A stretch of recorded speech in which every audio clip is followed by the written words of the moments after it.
I tell you what, I go around the world teaching all over the place, teaching people all about this idea of debt. And the idea that if you could get out of debt, you'd have some money. If you didn't have any payments, you'd have some money. And people look at me with two different problems with that. One is they get all sophisticated and academic. They start talking about, well, Dave, there's good debt. And Wall Street has proven that recently. Dave, debt is a tool to be used for your good. And I used to believe that garbage too. I was in college and they used to teach us this stuff about leverage and internal rates of return and net present values. And I'm not against education. I mean, my financial education is part of where I am now. Academia is a good thing. But you can't believe everything you hear to the extent it doesn't line up with this.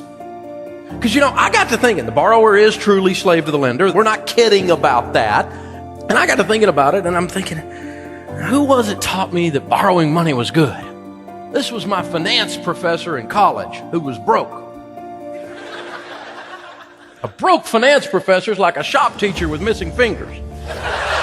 You see, if you want to win, you ought to try finding some people that are winning and emulate or mimic what they are doing. If you hire a personal trainer and you walk in the first morning and your personal trainer is 400 pounds, we got a problem. If you've written a book on marriage and you've been married 14 times, bless your heart, I hope this one sticks, but I don't want to read your book. I was with a couple the other day that were 87 years old. Been married 60 some odd years. You want to be married? That's who you ask. You ask him, how you married to her 60 something years? She don't kill you.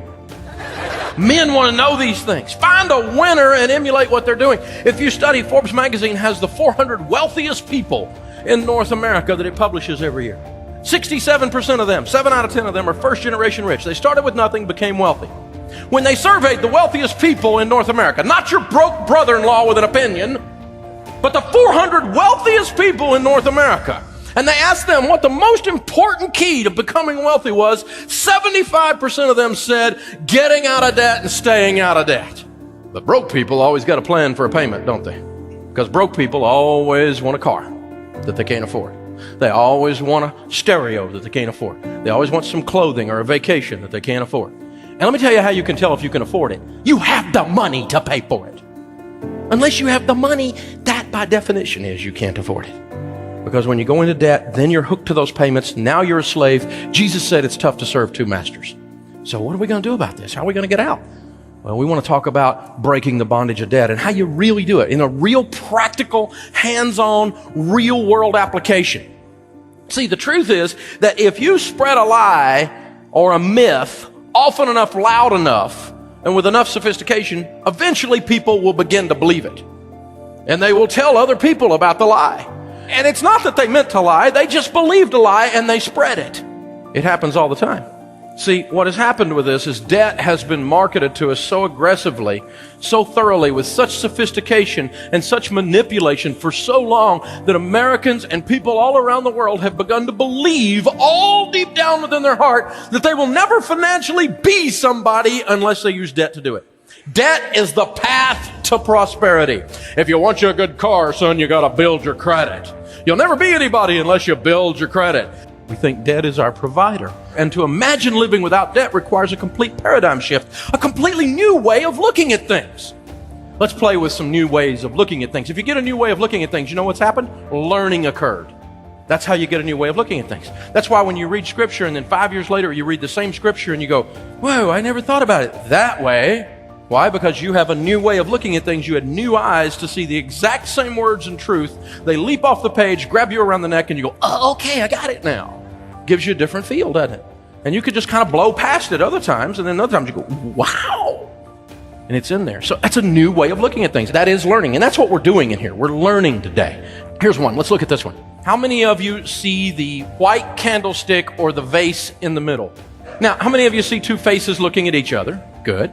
Here's another one. You got to look at this one really careful. If you look at it careful, you'll see it.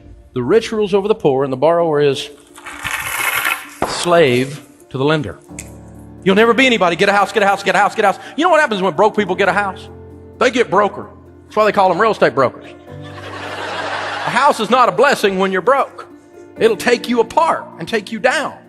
So if you want to get a house, do some stuff about money that the Bible says so you're not broke anymore, and then go get you a house. But I didn't do that. I've been married about 15 minutes. People are in my living room going, you need to get a house. And so we went and found a house with nothing down because that's how much we had to put down. They called it creative financing, which if you look it up in the Greek means too broke to buy a house. And so we bought a house about 3 blocks over from where I grew up. Larry Burkett used to say we spend the first 5 to 7 years of our marriage trying to attain the same standard of living as our parents. Only it took them 35 years to get there. I lived in the same neighborhood as mom and dad, had a better car than mom and dad, and for sure had a better TV and stereo system than mom and dad. 52% of the marriages end in divorce in North America today. Of those that divorce, the number one cause is money fights and money problems. Of those that divorce in the first 7 years of marriage, 90% say money caused it. Young marriages are falling apart everywhere. You know why? When you're like this, your leg gets tired. When I went broke and started over, I discovered this was the truth. That the borrower is slave to the lender is the truth. Regardless of how you feel, this is the truth. One of the benefits of going broke is I didn't care what anybody thought anymore. You get over worry about what people think. And you just go do whatever. And if they laugh at you, you just go, well, that's good. Just keep laughing. And you just keep going. And so I just kept going. And people made fun of me. Dave, you're a simpleton. You're not very sophisticated. The financial world thinks I'm a wiener in a steakhouse, you know. And my net worth 6 times what any one of theirs is. You know, I mean, isn't it amazing? It's a concept. But we got out of these things, and I want to show you how. How do you get out? Well, the first thing was I discovered, I was reading through Proverbs. If you read Proverbs over and over and over again, you get a master's degree in finance. It's amazing. There's 31 Proverbs, so you can read one a day. Just get you a little spiritual one a day. Now, the Discovery Channel said that the cheetah is the fastest animal on dry land. He goes from 0 to 47 miles an hour in 4 leaps. Around our place, we find out that people get out of debt when they get gazelle intensity. When they quit caring what their broke friends think and their family who needs counseling thinks.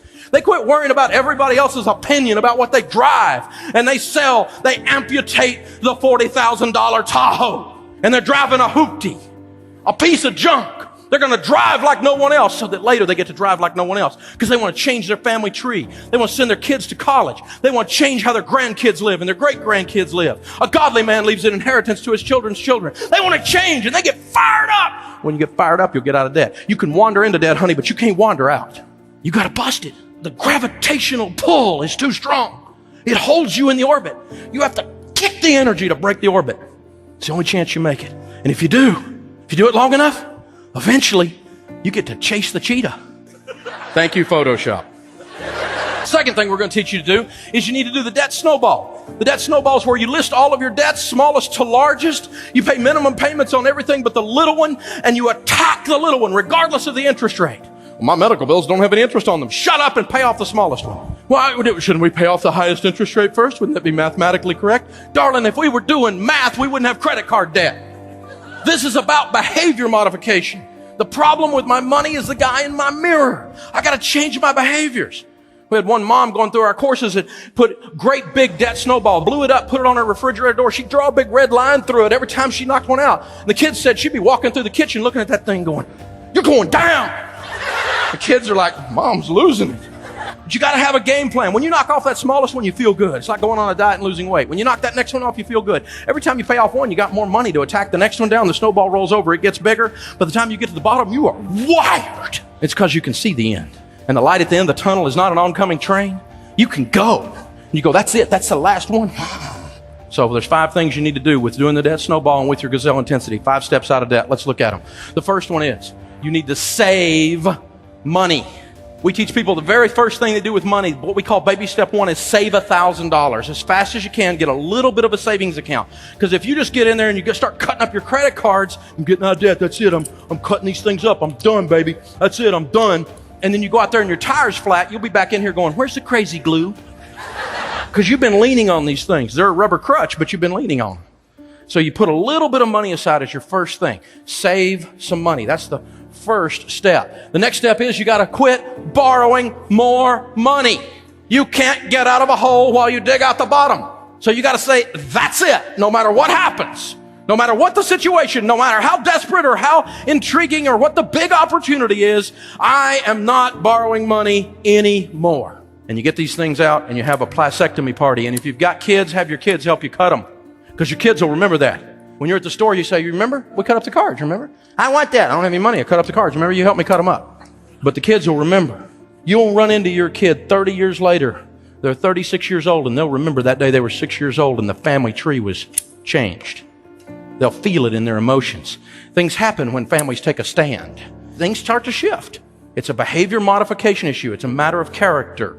It's a matter of where you're going to live. I'm not borrowing money anymore. Next time I get ready to buy a car, I'm going to save a car payment for 10 months and write a check and buy cash.